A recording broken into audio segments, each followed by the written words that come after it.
Alhamdulillah, kita kembali lagi dalam Assalamualaikum. InsyaAllah kita akan bersama dengan Mimgol, pelaburan emas waspada dan hati-hati. Sebab kita tahu sekarang ni banyak sangat scammer kan. Jadi nak tahu lebih lanjut berkaitan macam mana kita nak berwaspada dan hati-hati dalam pembelian emas ini. InsyaAllah bersama dengan saya sekarang ini di studio, saya bawakan kepada anda semua selaku Ketua Pegawai Eksekutif. Kita bersama dengan Tuan Amran Wacho. Assalamualaikum. Apa khabar Tuan Amran? Alhamdulillah, Masya Allah. Kan, jadi hari ini kita nak bercerita mengenai waspada dan hati-hati. Dan kita tahulah bukan sahaja dalam pembelian emas tapi dalam sektor kerajaan, perbankan, banyak sangat scammer ni Tuan.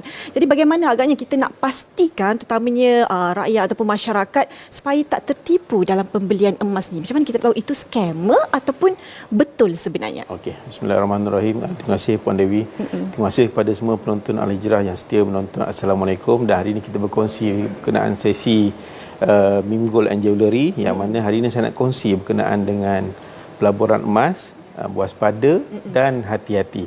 Sebab yang kita nampak sekarang ni banyak yang tertipu. Saya tengok even yang kita dengar biasa ke Macau scam, ada yang kadang-kadang scam LHDN, scam mahkamah, scam JPJ dan banyak lagi.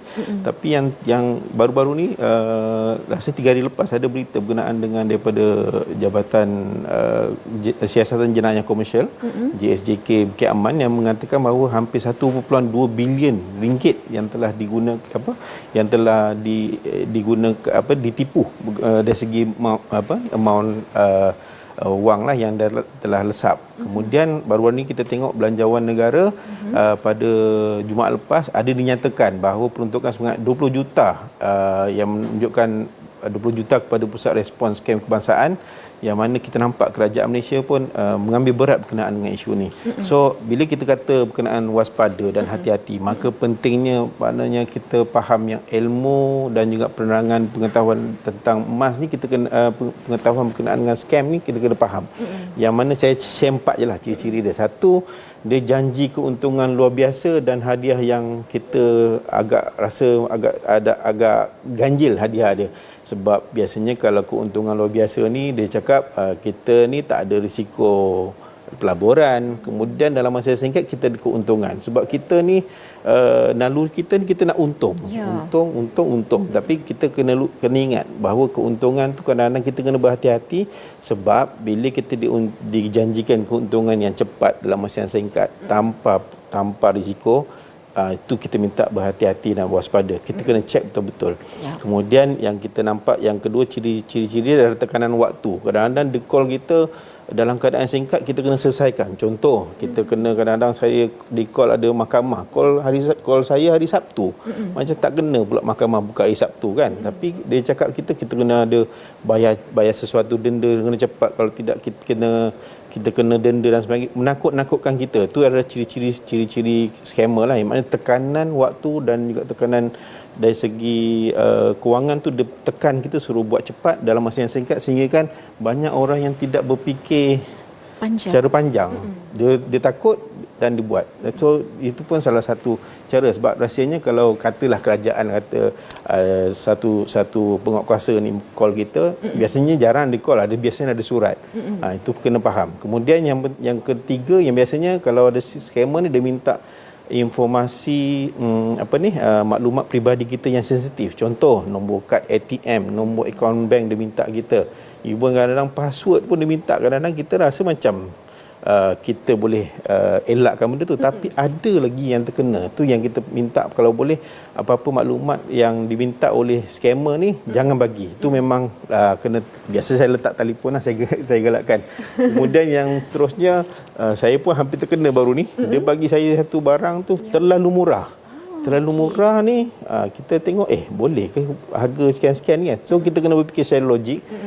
Contohlah, kadang-kadang ada orang jual emas, dia offer pada satu harga yang sangat tidak logik. Contoh hari ini emas di Mimgol 315 per gram. Untuk makluman Puan Dewi, hari Jumaat lepas harganya 317. Naik. So hari ini diturun sikit RM2 hari ini, pagi ni. So kalau kita tengok, sebenarnya berhati-hati. Tiba-tiba lah ada orang share kat Puan Dewi harga emas RM100 per gram. Puan Siti, Puan Dewi mesti nak kan. Tapi tu kena hati-hati. So that's why nasihat saya berdasarkan pada pengalaman kawan-kawan, kalau bolehlah kita elakkan benda-benda yang kalau ada keuntungan yang merepek ni, keuntungan yang luar biasa, keuntungan tetap bulanan ataupun tahunan secara tetap tu, berhati-hati. Sebab tidak ada pelaburan yang kita panggil pulangan tu terlalu tinggi. Contohlah ada kadang-kadang orang lain dia nak goyang kaki dapat duit. Itu yang biasa. Itulah itu saya punya share dengan itu antara tips-tips sebenarnya untuk penonton-penonton di luar sana nak tahu kan bagaimana kata pelaburan itu betul ataupun tidak. Masya-Allah, terima kasih Tuan Amran. Tapi nak tahu juga berkaitan dengan syarikat yang menjual emas digital, adakah perniagaan itu betul ataupun sebaliknya? Adakah Mim Gold juga adalah emas digital? Okey, secara umumnya emas digital ni sangat subjektif dari penerangan. Tapi di Mim Gold kami beli emas digital, maksudnya beli emas fizikal tapi secara digital. Maknanya emas tu kita beli melalui website ataupun melalui kita punya online lah. Sebab yang penting beli emas mesti ada emasnya. Maksudnya apa maksud saya tu? Sebab di Mim Gold kita sebagai penjual, kami pastikan emas tu ada di tangan kami dulu baru kami jual. Kami tak boleh, contohlah Puan Dewi nak beli malam tadi, tiba-tiba lah emas harga turun tadi kan RM2 nak belilah. Tengok semua ramai beli. Tapi sistem kami ini dia dah dari segi dari segi pengawalan, dari segi nilai emas kita ni, nilai berapa gram kita tadi kita kontrol. Kalau emas tu habis. Sebab itu kalau cakap kita boleh kata emas digital ni, kita kena hati-hati. Emasnya kena ada. Sebab kalau tak ada tu dia akan jatuh jadi tak patuh syariah. Sebab emas ni tak boleh ada penangguhan dari segi penyerahan. Sebab kalau ikut dari segi syariah, insya-Allah dari segi Mim Gold kita akan pastikan emas yang kami jual adalah emas yang memang ada dalam tangan kami. Kalau katalah habis emas tu, sistem akan stop dan kami tak, even kalau Puan Dewi kata, Cik Amran saya nak beli juga emas, saya cakap tunggu kami stop balik baru boleh jual. Sebab kalau digital ni kadang-kadang di atas kertas je digunakan, harga emas semasa digunakan turun naik. So benda tu kena fikir dari segi emas digital tu, maksud saya emas tu mestilah bersandarkan pada emas yang fizikal. Itu yang penting. Masya Allah, itu dia kan. Jadi Tuan Amran mungkin boleh kongsikan juga tentang akaun simpanan emas Mim Gold. Mungkin ramai yang nak tahu berkaitan dengan Mim Gold dan katanya boleh buat simpanan secara serendah RM50 sahaja. Jadi kongsikan sikit Tuan Amran. InsyaAllah di Mim Gold kita ada akaun, nama dia akaun Gold Safe Storage, yang mana boleh buat simpanan emas serendah RM50. Sebab kalau saya cakap tadi lah, macam kita cakap tadi, ramai yang sebenarnya salah faham berkenaan dengan akaun emas ini.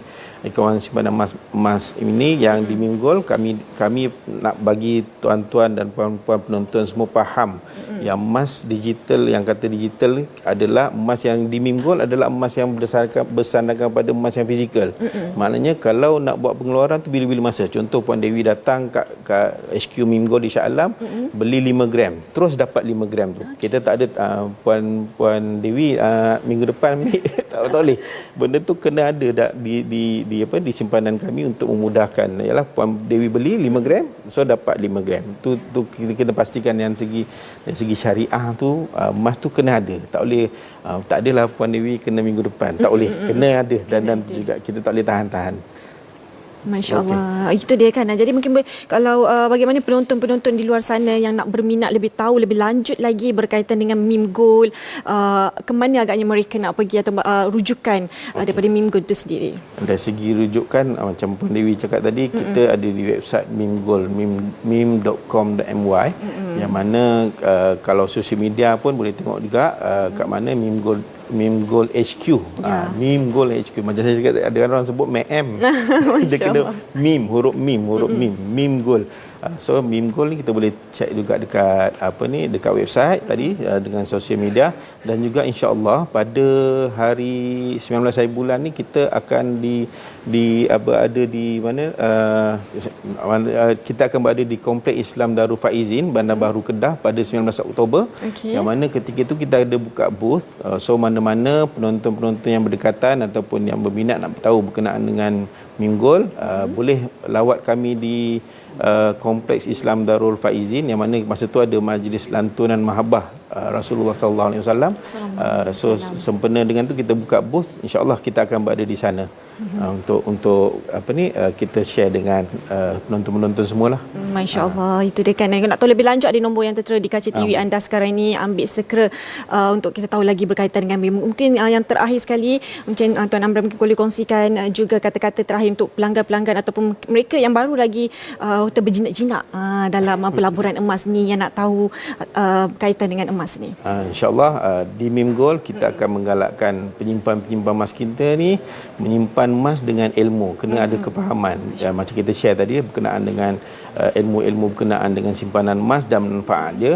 So even juga kita ada promosi untuk jadi reseller, untuk menggalakkan menyimpan emas kita ni menjana pendapatan tambahan dengan menjadi reseller kepada MIM Gold. Yang mana kalau tengok kat website dan juga ni kita ada penerangan berkenaan dengan promosi reseller. So pada semua penonton semua, saya berharap kalau boleh call kami terus di nombor tertera, boleh ke HQ kami di Shah Alam dan juga di branch di Alostar dan juga Jitra, insya-Allah boleh.